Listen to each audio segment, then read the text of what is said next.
The best advice to a small business owner, or for that matter, to a large business owner, is never stop thinking about how to delight your customer. Not to satisfy your customer, but to delight your customer. And when you wake up in the morning, start thinking about it. During the day, think about it. At night, think about it, and then dream about it. And no company's ever failed that had millions of delighted customers. And you start with them and you get them one at a time. There's no substitute for hard work. The best time you're ever going to have is when it starts out just you, and it'd be great if it grows into a wonderful, big, profitable company.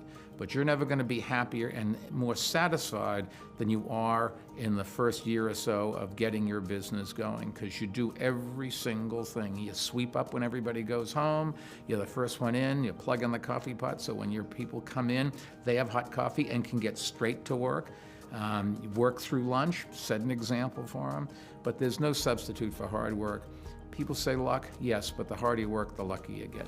My advice to a small business owner or any entrepreneur would be not to be discouraged if the business you end up with is not the one you started out to pursue, because so often you encounter difficulties, you encounter failures, and the important piece is to learn from each of those very quickly and to pivot and to move on to the idea that works.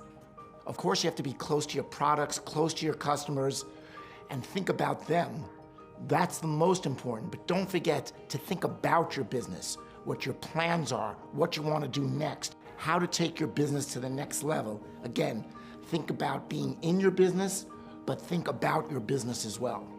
My best advice is to really work hard to clarify what your purpose is and be able to articulate that, be able to communicate it in a simple sentence. And the reason that's important is as you bring people into your company, I think the most important question you ask them is, why are you here? Why do you want to join this company? And if you hear that purpose back, if you hear that passion around that purpose, makes everything a whole lot easier. Any skill can be learned and taught, but passion cannot. Being an entrepreneur can be a roller coaster ride at times. You will have great days, you will have not so great days. You may even from time to time have an awful day. You've got to stay focused and stay level-headed and keep your feet on the ground.